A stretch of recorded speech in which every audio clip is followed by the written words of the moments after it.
గాజాలో మానవతా సంక్షోభం సృష్టిస్తున్న ఇజ్రాయెల్ దాడులను తీవ్రతరం చేస్తుంది. మిలిటెంట్లను మట్టుబెట్టాలని ప్రయత్నిస్తూ సామాన్య పౌరులను ఇబ్బందులకు గురిచేస్తుంది. గత 6 నెలలుగా ఇజ్రాయెల్ వైట్ ఫాస్ఫరస్ దాడులు చేయడంతో అక్కడి ప్రజలు తీవ్ర ఇబ్బందులు పడుతున్నారు. అంతర్జాతీయ చట్టాలు వైట్ ఫాస్ఫరస్ ను ఉపయోగించవద్దని చెబుతున్న ఇజ్రాయెల్ మాత్రం వెనుకడుగు వేయడం లేదు.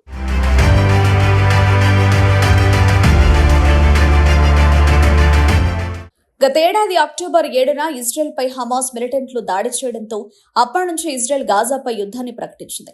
6 నెలలకు పైగా సాగుతున్న యుద్ధంలో ఇప్పటి వరకు 34,000 మందికి పైగా ప్రాణాలు కోల్పోగా సుమారు 75,000 మందికి పైగా తీవ్ర గాయాలయ్యాయి. ప్రపంచ దేశాల యుద్ధాన్ని విరమించాలని ఇజ్రాయెల్ కోరుతున్నా నేతన్యాహు మాత్రం పట్టించుకోకుండా గాజాపై దాడులు కొనసాగిస్తున్నారు. దాదాపు 15 లక్షల మంది పాలస్తీనియులు తలదాచుకుంటున్న రఫా నగరం పైన ఇజ్రాయెల్ దాడి చేసింది. రఫా నగరం జోలికి పోవద్దని అగ్రరాజ్యం హెచ్చరించినా ఇజ్రాయెల్ పట్టించుకోకుండా దాడులు కొనసాగిస్తోంది. అయితే ఈ నేపథ్యంలో ఓ కీలక విషయం బయటపడింది. గత 6 నెలలుగా ఇజ్రాయెల్ సరిహద్దుల మీదుగా దక్షిణ లెబనాన్లో వైట్ ఫాస్ఫరస్ దాడులు చేస్తోంది. యుద్ధాల్లో ఫాస్ఫరస్ ను ఉపయోగించడాన్ని అంతర్జాతీయ చట్టాలు తీవ్రంగా నియంత్రిస్తాయి. కానీ ఇజ్రాయెల్ ఈ దాడులను కొనసాగిస్తూనే ఉంది. ఈ విషపూరితమైన వాయువు కళ్ళు, ఊపిరితిత్తులకు తీవ్ర ప్రమాదకరం. అంతేకాదు దీని కారణంగా శరీరంపై కాలిన గాయాలవుతాయి. అయితే గాజా, లెబనాన్లోని సాయుధ మిలిటెంట్లపై ఉపయోగించడం చట్టబద్ధమేనని ఇజ్రాయెల్ వాదిస్తోంది. అయితే ఇది యుద్ధ నేరంగానే పరిగణించాలని మానవ హక్కుల గ్రూపులు డిమాండ్ చేస్తున్నాయి. లెబనాన్, గాజా ప్రాంతాల్లో ఇజ్రాయెల్ ఫాస్ఫరస్ ఆయుధాల వాడకంపై దర్యాప్తు చేస్తామని అమెరికా చెబుతోంది. 2023 అక్టోబర్లోనే ఇజ్రాయెల్ ఫాస్ఫరస్ దాడులకు పాల్పడినట్టు లెబనాన్కు చెందిన అధికారులు చెబుతున్నారు. తెల్లటి పొగమంచులా ప్రయాణిస్తూ నేలను తాకగానే పొడి రూపంలో మారుతుంది.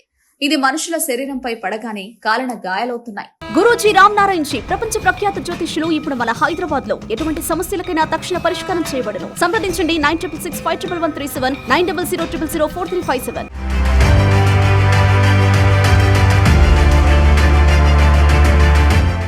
ఈ వైట్ ఫాస్ఫరస్ కి అధిక మండే స్వభావం ఉంటుందని నిపుణులు చెబుతున్నారు. దీని కారణంగా అక్కడ ఉష్ణోగ్రతలు గరిష్టంగా 815 డిగ్రీల సెల్సియస్ వరకు పెరిగే అవకాశం ఉంటుంది. ఫాస్ఫరస్ దాడి జరిగిన సమయంలో తమ కళ్ళు మంటలు వచ్చాయని, తడిగుడ్డతో నోరు, కళ్ళు, ముక్కును మూసుకుని ఉండకపోతే ఇప్పుడు బతికి ఉండేవాళ్లం కాదని స్థానికులు చెబుతున్నారు. గాజాలో యుద్ధం మొదలైనప్పటి నుంచి ఇజ్రాయెల్ గాజా సరిహద్దుల్లో హింస పెరిగింది. వేలాది మంది ప్రాణాలు కోల్పోగా చాలా మంది ప్రాణాలు అరచేతిలో పెట్టుకుని సురక్షిత ప్రాంతాలకు తరలి వెళ్లిపోయారు. ప్రస్తుతం ఇజ్రాయెల్ సైనిక దళాలు వైమానిక దాడులతో వైట్ ఫాస్ఫరస్ దాడులు చేస్తున్నారు.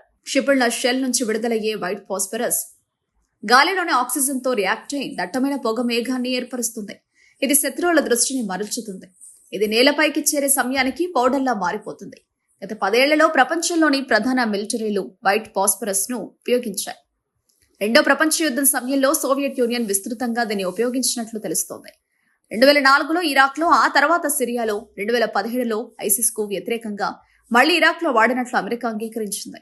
గాజాలో 2008 నుంచి 2009 దాడి సమయంలోనూ ఈ రసాయనాన్ని వాడినట్లు ఇజ్రాయెల్ పేర్కొంది. అయితే వైట్ ఫాస్ఫరస్ వాడకంలో ఇజ్రాయెల్ మిలిటరీ నిర్లక్ష్యంగా వ్యవహరించిందని ఐక్యరాజ్య సమితి చెప్పిన తర్వాత దీని వాడకాన్ని త్వరలోనే మానేస్తామని 2013లో ఐడిఎఫ్ చెప్పింది.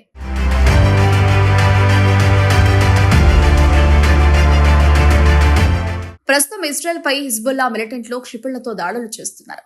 దీంతో వారిపై ఫాస్ఫరస్ తో దాడి చేసి హిజ్బుల్లా దాడులను తిప్పికొట్టాలని ఇజ్రాయెల్ భావిస్తోంది.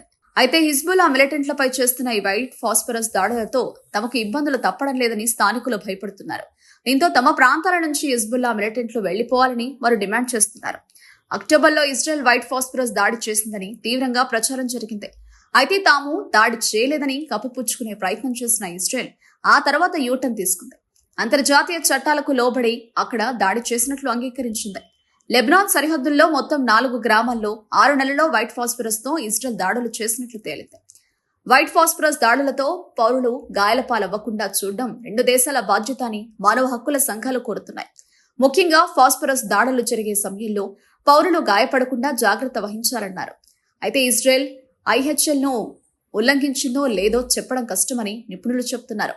కేవలం పొగ కోసమే ఫాస్ఫరస్ ను ఉపయోగిస్తున్నామని ఇజ్రాయెల్ చెబుతోంది. అయితే అసలు మిలిటెంట్లే లేనప్పుడు పొగ ఎందుకని స్థానికులు ప్రశ్నిస్తున్నారు. అందుకే అసలు ఎందుకు దీన్ని ఉపయోగిస్తున్నారో మొదట తెలుసుకోవాలి. అప్పుడే చట్టాలు ఉల్లంఘించారో లేదో తెలుస్తుందని నిపుణులు చెబుతున్నారు. అయితే ఇది క్లాసిఫైడ్ ఇన్ఫర్మేషన్ అని, దీనిపై తాము మాట్లాడలేమని ఐడిఎఫ్ తెలిపింది.